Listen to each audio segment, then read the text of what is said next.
Hello friends, welcome to Soundarya Soumiyam YouTube channel. இன்னைக்கு பார்க்க போகிற ரெசிபி எல்லோருக்குமே ரொம்பவுமே முக்கியமான ஒரு ரெசிபி, எல்லோருக்கும் பிடித்தமானதும் கூட. அது என்ன ரெசிபி அப்படின்னு சொல்லி பார்க்கறதுக்கு முன்னாடி நம்ம சேனலுக்கு சப்ஸ்கிரைப் பண்ணாமல் பார்க்குறவங்களாம் சப்ஸ்கிரைப் பண்ணுங்கள். வீடியோ பிடிச்சிருந்தா லைக் பண்ணுங்கள். வீடியோ ஸ்கிப் பண்ணாமல் லாஸ்ட் வரைக்கும் பாருங்கள். பெல் ஐக்கானை கிளிக் பண்ணி வச்சுக்கோங்க. அப்போ தான் நாங்கள் போடுற வீடியோ முன்னாடியே வந்து சேரும். வாங்க வீடியோக்குள்ளே போகலாம். நான் இன்னைக்கு ஒரு 10 கிலோ தக்காளி வெயில் காலம் ஆரம்பிச்சிருச்சு இல்லையா, இந்த வெயில் காலத்தை நம்ம ஒவ்வொன்றா பயன்படுத்திக்கிறணும். நம்ம எதெல்லாம் நம்ம ஸ்டோர் பண்ணி வச்சுக்கணும்னு நினைக்கிறோமோ அதெல்லாம் இந்த வெயில் காலத்தில் நம்ம ஆரம்பித்து எடுத்து வச்சுக்கிட்டோம்னா ஒரு வருடம் வரைக்கும் நம்மளுக்கு எந்த பொருளாக இருந்தாலும் நம்மளுக்கு கரெக்டாக இருக்கும். அது மாதிரி தான் இப்போ தக்காளி விலையும் கம்மியாக இருக்குது, வெயிலும் நல்லா அடிக்கிறதுனால ஒரு 10 கிலோ தக்காளி வாங்கி இந்த மூக்கெல்லாம், இந்த தக்காளியில் இருக்கக்கூடிய மூக்கு பகுதியெல்லாம் வெட்டிட்டு இந்த மாதிரி ஸ்லைஸாக வெட்டிக்கிட்டு இருக்கேன். இது எதற்காக வெட்டுறேன் அப்படின்னு பார்த்தீங்கன்னா, இதை காய வச்சு பொடி பண்ணுறதுக்காக தான், தக்காளி பவுடர் ஆக்கிறதுக்காக தான் நான் வெட்டிக்கிட்டு இருக்கேன். இது முக்கியமாக நம்ம வீட்டில் செஞ்சு வைக்கிறத விட தொழில் செய்ய நினைக்கிறவங்க, ஏதாவது ஒரு தொழில் செஞ்சு நினைக்கிறவங்க இந்த மாதிரி நம்ம வெயில் காலத்தை பயன்படுத்தி கம்மியாக விற்கிற நேரத்தில் நம்ம இதை பயன்படுத்தி எடுத்துக்கலாம். நீங்கள் டிபார்ட்மெண்டல் ஸ்டோரில் போய் நீங்கள் கேட்டிங்கன்னா தெரியும். இந்த தக்காளி பவுடரோட விலையை நீங்கள் கேட்டிங்கன்னா அசந்து போயிடுவீங்க.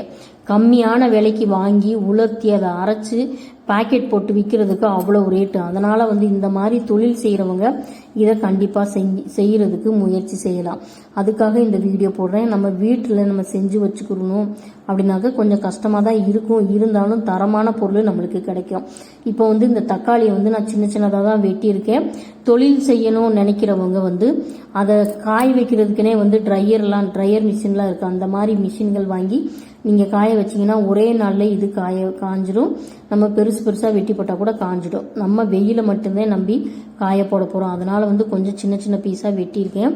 இது மேலேயே நல்லா உப்பை நல்லா தூவிட்டு காய வச்சிங்கன்னா அந்த உப்போட இது சேரும். அது மட்டும் இல்லாமல் நம்மளுக்கு ஹைஜீனிக்காகவும் இருக்கும், காய்கிறதுக்கும் ஹெல்ப் பண்ணும். அதுக்காக உப்பு தூவியிருக்கேன். இந்த உப்பு தூவுற கிளிப்பிங் கிடைக்கலன்னு மாறிடுச்சு, டெலீட் ஆயிடுச்சு, அதனால உங்களுக்கு காமிக்க முடியல. இப்போ மறுநாள் போட்டிருக்கேன் பாருங்க. முதல் நாள் போட்ட தக்காளி மறுநாள் எப்படி காஞ்சிருக்குன்னு பாருங்க. இது ஒரே நாளில் கண்டிப்பாக காயாது, 2-3 நாட்கள் ஆகும். அப்போதான் நம்மளுக்கு நல்லா பவுடர் பண்ணுற ஸ்டேஜுக்கு வரும். இது 3ஆவது நாள் காய்ச்சல் எப்படி இருக்குது பார்த்தீங்களா, ஓரளவுக்கு நல்லா சுருங்கி ஒரே பேப்பரில் போட்டிருக்கிறேன். 3 பேப்பரில் போட்ட தக்காளியை ஒரே பேப்பரில் போட்டுட்டேன். இப்போ இந்த வெயிலுக்கு இவ்வளோ தான் காயும். எப்படி நீங்கள் எவ்வளவு சின்னதாக அறுத்தாலும் இந்த அளவுக்கு தான் காயும். அதனால் இன்னும் ஒரு நாள் காய வச்சுட்டு உங்களுக்கு அடுத்தடுத்து நம்ம இதை வச்சு என்ன பண்ணலாம் அப்படின்றத நம்ம பார்த்துக்கலாம். இந்த தக்காளி பவுடர் நம்ம செஞ்சு வச்சுக்கிறதுனால என்ன பயன் அப்படின்னு நம்ம எல்லாரும் கேட்பீங்க. இது தொழில் செய்கிறதுக்கு மட்டும் கிடையாது. நம்ம வீட்டில் குழந்தைங்க ஸ்கூல் போகிறவங்க இல்லை வீட்டுக்கார் வேலைக்கு போகும்போது லஞ்ச் பாக்ஸ் கட்டுறவங்க கண்டிப்பாக இந்த பவுடர் நீங்கள் செஞ்சு வச்சுக்கிட்டிங்கன்னா ஒவ்வொரு நாளும் வித்தியாசமாக புதுசாக செய்கிறதுக்கு இது இந்த பவுடர் நம்மளுக்கு ஹெல்ப்பாக இருக்கும். தக்காளி விலை ஜாஸ்தியாக இருக்கிற நேரத்துலையும் சரி, போய் கடையில் வாங்க முடியல, காலையில் எந்திரிச்சோடனே செய்யணும் அப்படின்னு நினைக்கிறவங்களுக்கும் இந்த தக்காளி பவுடர் ரொம்பவே யூஸ்ஃபுல்லாக இருக்கும். சட்டுன்னு நம்ம அந்த பவுடரை போட்டு தாளித்து சாதத்தை கிளறி கொடுத்துடலாம். அந்த அளவுக்கு நம்மளுக்கு ஹெல்ப்பாக இருக்கக்கூடிய இந்த தக்காளி பொடியை நீங்களும் இதே மாதிரியே செஞ்சு பார்த்து இந்த வெயில் காலத்தை பயன்படுத்தி செஞ்சு வச்சுக்கோங்க. வாங்க அடுத்த வீடியோக்குள்ளே போகலாம். இப்போ ஓரளவுக்கு நல்லா காஞ்சிடுச்சு, 4 நாள் நல்லா காஞ்சிடுச்சு.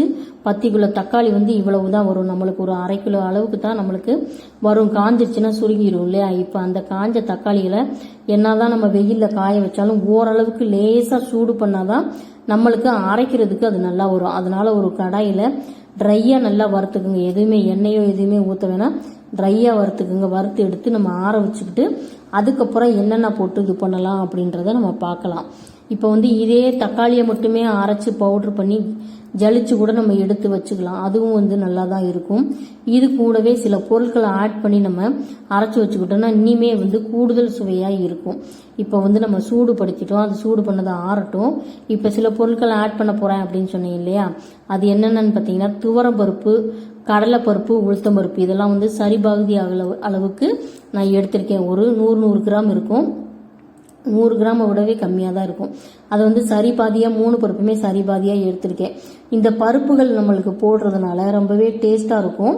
அது நம்ம நேரடியாக அப்படியே ஒரே ஸ்பூன் போட்டு எண்ணெய் ஊற்றி கடுகு போட்டு தாளிச்சுட்டு இந்த ஒரு ஸ்பூன் இந்த பவுடரை போட்டு நம்ம கிளறி சாதமாக பண்ணிக்கலாம். நம்ம வெறும் தக்காளி பவுடர் போட்டு அரைச்சி வைக்கிறத விட இந்த மாதிரி பருப்புகளை போட்டு அரைச்சி வைக்கும்போது இன்னுமே கூடுதல் சுவையாக இருக்கும். இந்த பருப்புகளை ஒன்று அப்படியே மூணையுமே ஒரே அளவாக வறுத்து எடுத்து ரெடி பண்ணி வச்சுக்கலாம்.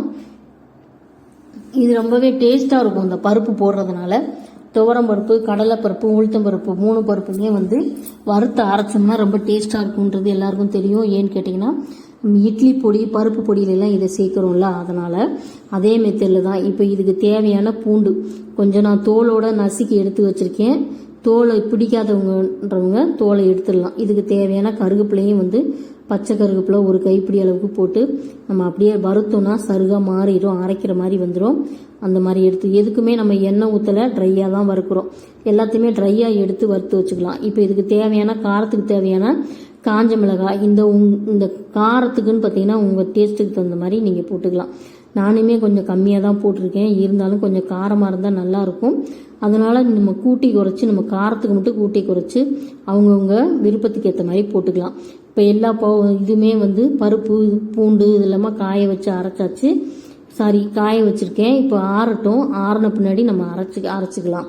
நம்ம இது சேம் மெத்தேடு வந்து நம்ம பருப்பு பொடி, இட்லி பொடி அரைக்கிற மாதிரி தான்.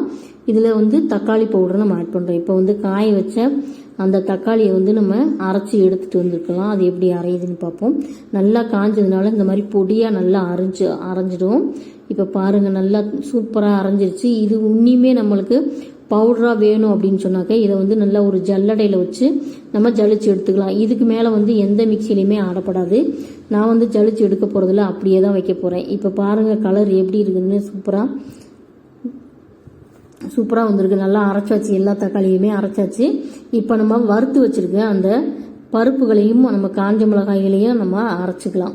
அரைச்சி எடுத்துகிட்டு ரெண்டையும் மிக்ஸ் பண்ணிவிட்டு அப்புறமா நம்ம பார்க்கலாம். இப்போ பருப்புகளையெல்லாம் நல்லா அரைச்சாச்சு.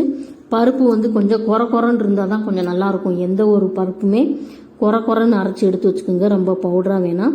அரைச்சிட்டு நம்ம அந்த தக்காளி பவுடரில் இந்த பருப்பு இது வந்து பொடியை வந்து போட்டுட்டு நல்லா மிக்ஸ் பண்ணிக்கலாம். இதுக்கு தேவையான பெருங்காயம், நம்ம வந்து பருப்பு போட்டிருக்கிறதுனால கொஞ்சம் பெருங்காயம் ஆட் பண்ணணும், அப்போ தான் நல்லாயிருக்கும். இதுக்கு சால்ட்டு தேவையில்லை. ஏன்னு கேட்டிங்கன்னா நம்ம தக்காளி காய வைக்கும் போதே அதில் சால்ட் நல்லா தூவி இருக்கும். அது பவுடர் ஆனோடனே ரொம்ப கொஞ்சம் கறிக்கும். அதனால் உப்பு போடாதீங்க. டேஸ்ட்டு பார்த்துக்கிட்டு உப்பு தேவைப்பட்டால் போட்டுக்கோங்க. இதில் வந்து அதிகமாக நம்ம போட்டிருக்கிறதுனால நான் வந்து உப்பு போடலை. ஏன்னா அந்த தக்காளியிலே நிறைய உப்பு போட்டேன், சால்ட்டு. அதனால் வந்து உப்பு போடலை. நீங்கள் டேஸ்ட்டு பார்த்துக்கிட்டு போட்டுக்கோங்க. இப்போ நம்ம இதை எப்படி செய்ய போகிறோம் அப்படின்னு பார்த்தீங்கன்னா, இப்போ ரெடி ஆகிடுச்சு இந்த தக்காளி பவுட்ரு. இதை நம்ம இந்த ஸ்கூல் லஞ்ச் பாக்ஸ் அப்படின்னு சொன்னேன் இல்லையா, இது நம்ம அவசரத்துக்கு எப்படி பயன்படுத்துறது அப்படின்னு பார்த்தீங்கன்னா, ஒரு கடாயில் எண்ணெய் ஊற்றி கடுகு போட்டு, காஞ்ச மிளகாய் போட்டு, கருவேப்பிலை போட்டு, ஒரே ஒரு வெங்காயம் போட்டு, அப்படி இல்லைன்னா வெங்காயம் கூட போட தேவையில்லை, வெறும் கடுகு, உளுந்த பருப்பு, கருவேப்பிலை போட்டு தாளிச்சிட்டு நம்ம ஒரு ஸ்பூன் இந்த தக்காளி பவுடரை போட்டு ஆட் பண்ணிவிட்டு சாதம் வடித்து வச்சுருந்த சாதத்தை போட்டு கிளறி கொடுத்துட்டோம்னா லஞ்ச் பாக்ஸு சூப்பராக ரெடி ஆகிடும். ஒரே ஒரு அப்பளம் மட்டும் இருந்தால் போதும். ஒரு 2 ஸ்பூன் அளவுக்கு நான் போட்டுட்டு உங்களுக்கு நான் எப்படி கிளறி காமிக்கிறேன் பாருங்கள்.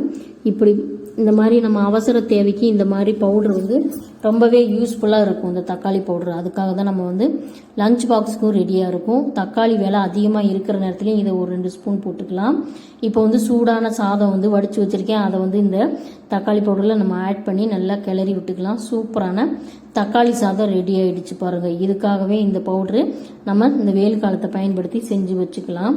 இதே மாதிரி நீங்களும் தக்காளி விலை கம்மியாக இருக்கிறோம் இந்த நேரத்தில் இந்த தக்காளிகளை வாங்கி இது மாதிரி உலர்த்தி ரெடி பண்ணி இந்த பவுட்ரு பண்ணி ரெடி பண்ணி வச்சுக்கோங்க. லஞ்ச் பாக்ஸுக்கு ரொம்பவே உதவிகரமாக இருக்கும் இந்த பவுட்ரு. சூப்பராக தக்காளி சாதம் ரெடி ஆயிடுச்சு பாருங்கள். நம்ம தக்காளி பியூராக அரைச்சி வச்சது எப்படி யூஸ்ஃபுல்லாக இருக்குது பாருங்கள். இப்போ வந்து இதை ஏர்டைட்டான கண்டெய்னரில் நம்ம போட்டு வச்சுக்கிட்டோன்னா 1 வருஷத்து வரைக்கும் நம்மளுக்கு இந்த பவுட்ரு கெடாமல் இருக்கும். அப்படி இல்லைன்னா நீங்கள் ஃப்ரிட்ஜில் கூட ஸ்டோர் பண்ணி வச்சிங்கன்னா அப்படியே இருக்கக்கூடிய இந்த தக்காளி பவுடரை நீங்களும் நான் சொன்ன அளவுகளோடு உங்கள் வீட்டில் செஞ்சு பார்த்துட்டு எப்படி இருந்துச்சுன்னு சொல்லி கமெண்ட் பண்ணி சொல்லுங்கள். பாய், அடுத்த வீடியோவில் பார்க்கலாம்.